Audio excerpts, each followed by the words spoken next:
The roundtable is here. We have former DNC chair Donna Brazile, Bernie Sanders' former campaign manager Faz Shakir, Washington Free Beacon editor Eliana Johnson, and editor of the National Review Ramesh Ponnuru. All right, Donna, you know more about this meeting. What do you know? Hakeem Jeffries, in the midst of this campaign, sits down in New York with Jared Kushner. What did they talk about? Well, first of all, they know each other from their past of working on a criminal justice bill during their first Trump term.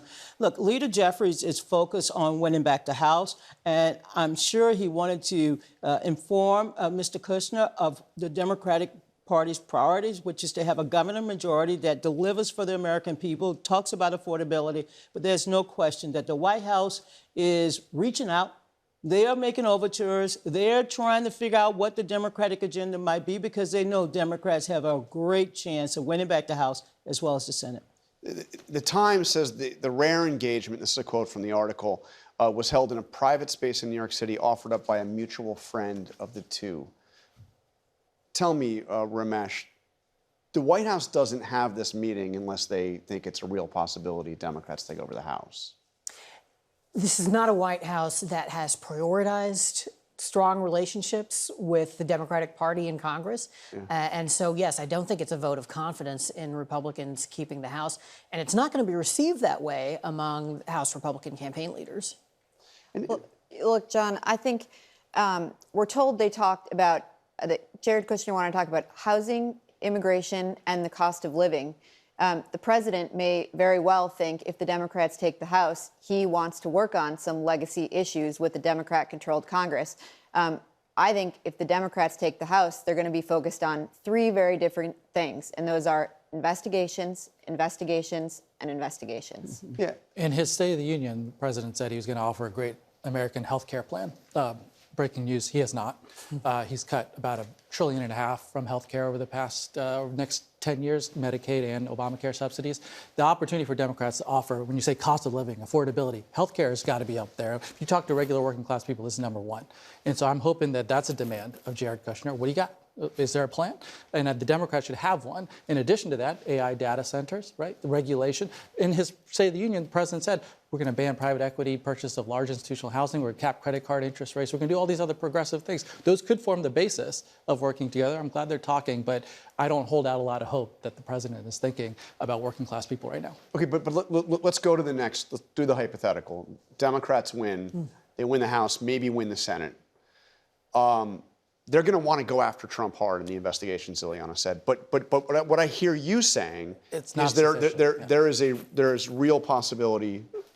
If the American people get something done, deliver the majorities to the House and the Senate to Democrats, it is in part not only a condemnation of Trump and the agenda that he's on, but a desire and a hope that, hey, please do something for my life.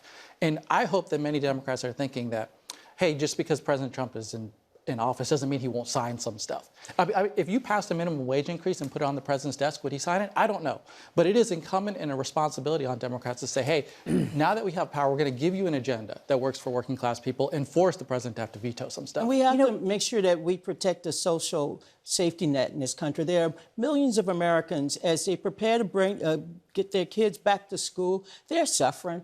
They're suffering with high grocery prices, high gas prices, utility costs. Democrats will have to deliver for the American people. And yes, we need Article 1, the Congress of the United States, to provide oversight and accountability, because the American people also see this administration getting away with everything. But Eliana, if Trump is like on defense, they're coming after him, maybe they're trying to impeach him, investigations, oversight all around. Is this the moment he tries to be the deal maker? Is this the Trump that met with Kim Jong-un and has sent Jared Kushner to meet with Hamas? Is there a desire in that Trump White House to actually get something done with a Democratic Congress? Well, I do think you've seen the president focused on legacy issues in his own way. I think that was why he did the Iran war, and second-term presidents, that's where their focus is. And I think that's the motivation for this as well. So, yes, I think he will be focused on his legacy when he's a lame duck in the final 2 years.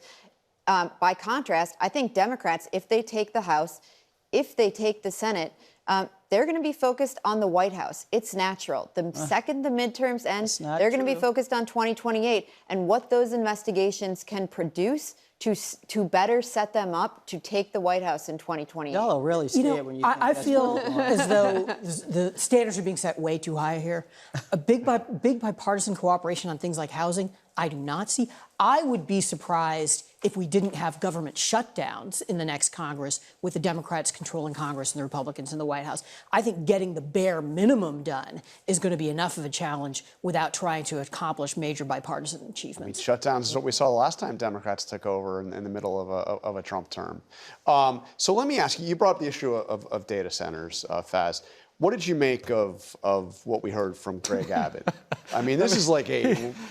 He was obviously a cheerleader for the whole thing, and now he wants to walk away from the mess and say, oh, I'm going to regulate them. And By the way, his path is similar to Shapiro's. Shapiro, Gretchen Whitmer, it's a whole bunch of them. Yeah. When working class people were standing up, many politicians were not listening to them. They were taking checks from AI companies and saying, hey, you got the permits, go run with it. In my mind, you know, I hope if Democrats come into the House and the Senate, it's not just to end the subsidies for some of these AI companies. It is to ask them to be taxed. There's trillions of dollars sloshing around in data center development. And at the same time, you're cutting $1 trillion from healthcare. It is embarrassing. It's immoral to go before the American public and say, oh, sorry, we don't have money in the federal budget to pay for healthcare. We have to cut it. And then you watch literally hundreds of billions of dollars get sprinkled around this entire country. That's immoral. And you should be demanding that if you want to build data centers, we got to get some revenue. The American people are going to stand to benefit here.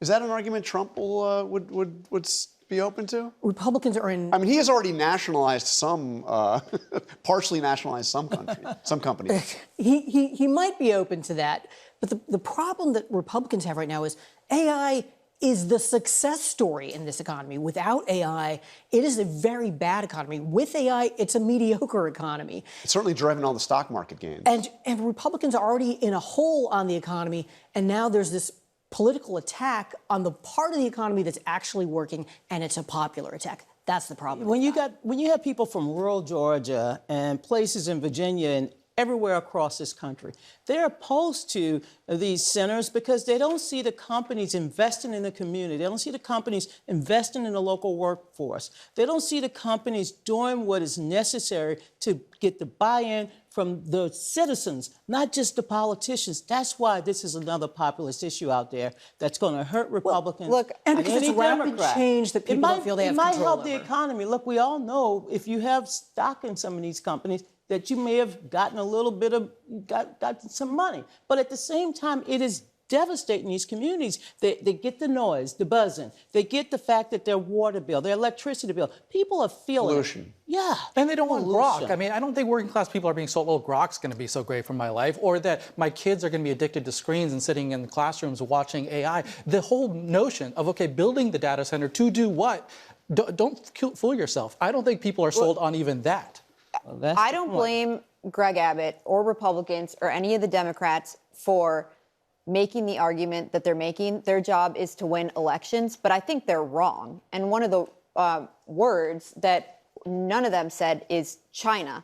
On this issue, though President Trump has been poorly messaging a lot of issues, I think he's absolutely right, and he's taken flack for it. If you stop here, China will take over AI, and God knows what happens after that. But let me turn. We just have a little bit of time left. I want to go back to the Democrats, if you don't mind, Donna.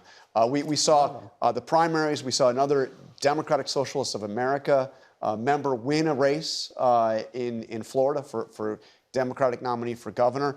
But we also saw in Alaska the race for the Senate up there, where the #1 candidate came in is Mary Peltola. Yeah. I want to play something from one of her ads. Listen to this.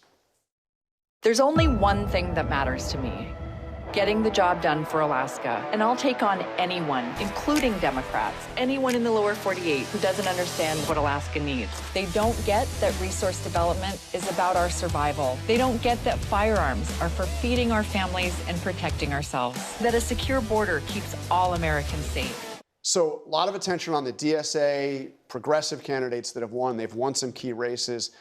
That to me was interesting because there's a Democrat who is running against the party, it seems, running for border security, Second Amendment, gun rights. Where's the party going? She's a native Alaskan. She knows what the people of Alaska need, and she's addressing their concerns. Look, I love these candidates. I've never seen so much Ben and Jerry's that was spread across the country as I've seen these last couple of months. With Democrats, progressive, moderates, they're all winning their races. Why? Because they're focusing on local issues. Angie Dixon came from nowhere, severely outspent down in Florida. She's now the Senate nominee. That's been like 16 to 1 or something, right? 19 to 1. 19 to 1. 19 to What 1. happened there? Because she talks to local people. She's an organizer. She did probably hundreds, 500 Rallies. events. Or Abdul Asai, when he won, hundreds and hundreds of events. When you see a populism, when we think of what is this populist surge about, it's not just an ideology. It's a sense that I want to reconnect with the anger and the frustration that people are feeling right now, and I want to get close to it. I want to hear them.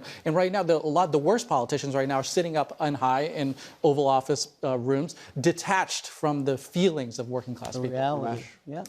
The Democratic Socialists winning these races is one of the few things that is going in Republicans' favor in this general election. If you look at Michigan, for example, with Trump at 33% nationally, a state like Michigan, a competitive state, should be an absolute gimme for the Democrats. Trump started a trade war with Canada on the border with Michigan. A lot of Michigan exports go there. Going to raise some but prices. the DSA candidate gives Republicans a chance. All right.